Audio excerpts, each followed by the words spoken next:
clink, an XLPE. And I went to him, I said, look, this is what's recommended for sulfuric, especially when we're using 93%.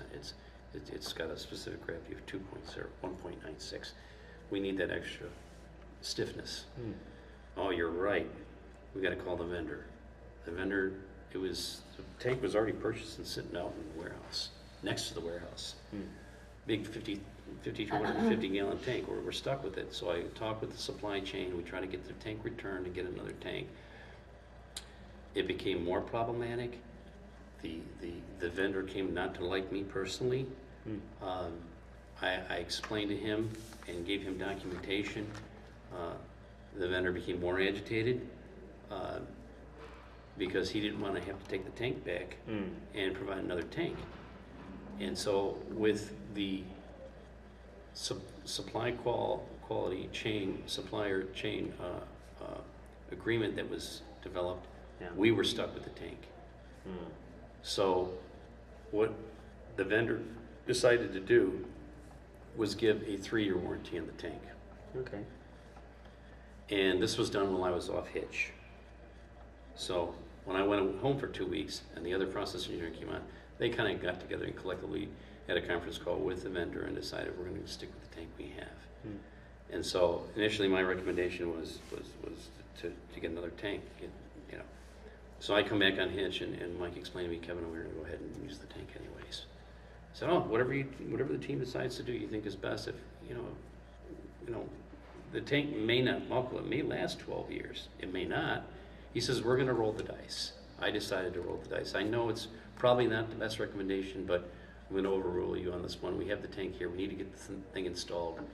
If it starts to buckle in about 4 or 5 years, we'll get another tank. I said, fine, not a big deal. So that was a disagreement, but nobody's feelings was hurt. My feelings weren't hurt. Gotcha. He made a business decision. I'm okay with it. Now, Kathy and I have been asked to make a recommendation as to, of all the different candidates, who we should hire, and why should we choose you? Number one, I'm a rock star. I'm a rock star engineer. I'm loaded up with lots of skills, abilities. I get along well with people. I inspire others based on the work I do and the interactions I have with them. And to the point where it's a pleasure to work with me on these projects. They actually look forward to working with me on the projects because of the pride I take in all of the spreadsheets and the notes I take and the details I go into to make sure things are done right and make it easier for the mechanics and the operators to do their jobs rather than just come with some scribble and gibberish. Yeah. And I get their input, so they're in agreement with it. So it's really a pleasure to work with me. All of the 16 years of skills, abilities, and knowledges that I've acquired and ability to work with all these different groups, multidisciplinary groups, IT, and in different industries, makes me a great candidate. And then my ability to develop homemade spreadsheets better than other engineers and to communicate with all different types of technologies better than all other engineers and other candidates would make me the best guy for an organization to move things forward and to accomplish the goals that this business unit needs. All right.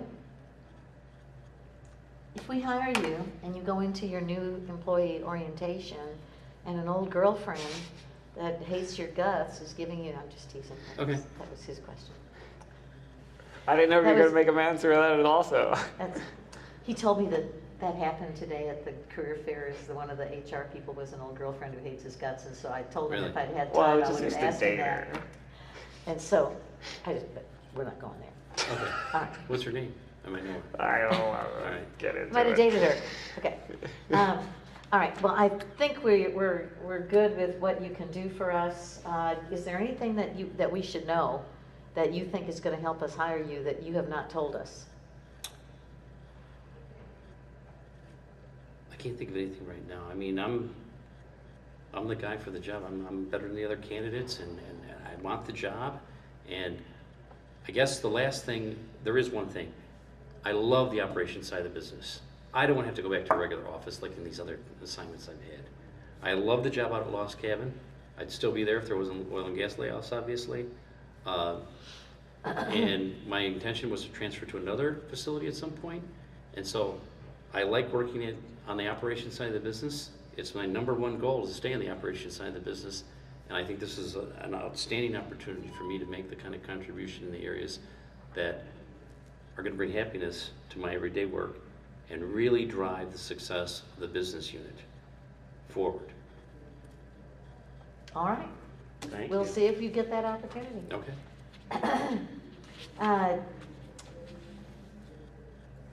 Do you have a critique? Sure. Let's see. I hope that recorded because my camera, Oh, it stopped. yeah, it stopped.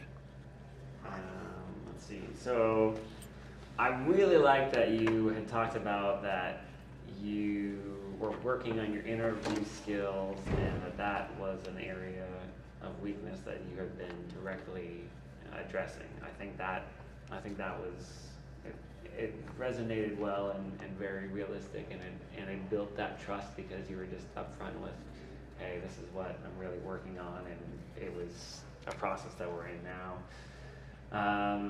You gave a good answer about why you wanted to work at the company, about the diversity of the business units, and let's see. Some of these things were a little bit subjective, where I am not sure how they would react. I don't know what their policy is as far as like the OSHA recordables and how serious of an offense that would be if somebody had some exposure and didn't report it. I don't know what their internal policy is, but they may or may not like that answer that you had listed. Okay. Because you had talked about not kind of reporting it or not having a reprimand or any of that, and I don't know if they think. Oh, I thought I said go to the HSC department. I thought I said that. Okay, you said HSC report. Okay, I didn't know what HSC. Oh, sorry. He said health and safety. That's a whole department And at these he companies said that's now. where he would go first. Okay, Right. Gotcha. All right, and yeah, I don't know how they would feel about not reprimanding. I don't know if that's a good answer or not, but yeah. And let's see.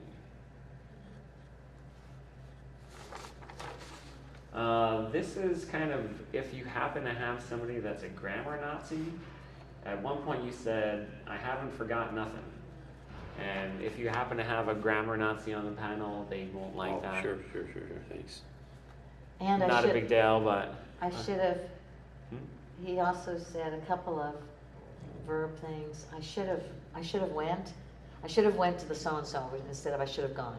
So there's a couple of those. Okay, sure. But not, I don't think. It's not a make or In break, the but. petrochemical industry, I think that they're not gonna care if they Right. can get a really good engineer. I liked your answer about the patients, but there was probably a more concise way to get there as far as referencing that project engineer. Oh no, as far as referencing that the young people that you had worked with. Sure. And let's see, Rockstar. I don't know if that was too cocky or not. That's subjective. Okay, sorry. You had a astronaut joke. I don't know if that would be well received or not. Those are definitely subjective ones. He was trying to get at, because it says they want somebody that is able to travel and something like doesn't mind, able to work weekends, holidays, and respond to call-outs as needed. Yeah, I can. Yeah, And you kind of said, well, I would unless I'm, you know, In outer space. yeah, as an unless I'm in outer astronaut. space, you know. I did apply, but otherwise. So I don't know. That could come off as too flippant. Okay, sorry. But I mean, I really liked your closing about take pride in your work, make sure that it's done right, easy for workers to do the job, 16 years of skills, develop spreadsheets. That I really like that you said that you love the job at Lost Cabin and you really want to work in the operations side, and that you want to bring, I forget if it's productivity to the business, and it would bring happiness to your everyday at work to be a part of that. Those are all great points at the very end. Okay.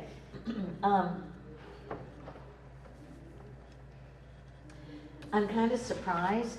I don't know much about the Chemicals. various, well, I used to work in a city where Eastman Chemical was our primary employer. And so I know a little bit about that.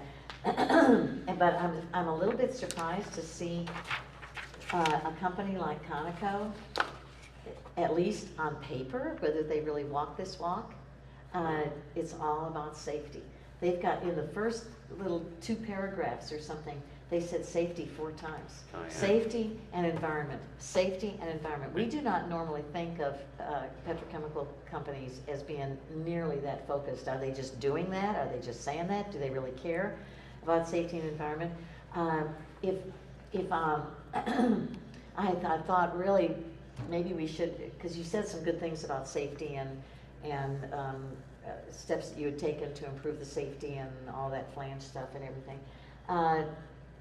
It would have been nice maybe to know, where does this particular company stand on EPA? Do they use scrubbers? Do they, what is their environmental score, kind of? Are they a polluter? Are they not a polluter? It's hard to imagine a petrochemical plant that would not be a polluter, and especially one in that area. But anyway, it could be that you could do some research on that. I don't know. Okay. I don't even know, but it's environment and safety is all over here. And in Right. fact, essential job duties, the very first one, and usually they're in descending order of importance, the very first one is maintain protection of the environment and the health and Employees. safety of our Right. employees. Yeah. Sorry. I have a family member who's dying, and so I keep looking to see if there's something going on with that. Yeah. And so, anyway, safety, environment, and it could be that you should know what is the TCEQ requirement for a petrochemical plant. I don't know anything about it. I don't even know if you could look it up and see what are the emissions requirements. Or Okay, sure. be able to talk about that a little bit, just because it's all in there. I didn't know how to ask that, and I figured you wouldn't have the answer anyway, but just be reminded that that might be really important. I might also have asked you, what if the oil and gas industry picks up? We know it's going to eventually, and you get a better offer to go back in that field where you were very successful and you were there for a long time and happy as a pig in mud. Would that be a difficult decision for you? So you might think about No, they're in the oil business. Right, but petrochemical is different from oil and gas, and where your expertise lies, I think there's going to be a bit of a learning curve for this, Yes. because you haven't worked in manufacturing in 20 years, and That's similar, it's very similar to what I did out in Los Cabin. It's Is just it? chemicals, yeah. okay, Instead of a gas plant, it's a chemicals plant. yeah. I don't know. Yeah, I don't think they have one's a complete process, and one is an actual physical product. I think this actually be, the process is going to be easier than the one on Lost Cabin. Maybe so. Not only that, the But one it's on not Lost gases Cabin, and centrifuges and all that. the one on Lost Cabin was also poison gas, high H2S, very sour. Yeah. You can't go into the plant without the air bottle, the gas monitor, all the PPE. Whereas if you're at a refinery, you don't need to carry a gas bottle. Okay. You know, so it's So having that information and throwing it out there is right now. This is more dangerous than a refinery. I would say it's probably close to the danger. because a refinery is a closed system. It has Is to that do with why? sour gases. When you look at a refinery, it's there's a thing called H2S, hydrogen sulfide. Yeah. And the sour gas plant that I worked at was very sour, and there was a lot of H2S. It was very dangerous. It's signs saying poison. You're entering a poison gas area when you're like 11 miles out. Oh, wow. Yeah, and they're going to know this because when they Google Lost Cabin, Yeah. they're going to say he worked in highly dangerous. So Yeah. they're going to know where I'm coming from. Okay. But the refineries, they don't have the levels of hydrogen sulfide or the sulfur content Okay. in the crude. They carry gas monitors, but they don't have to go out with an air bottle.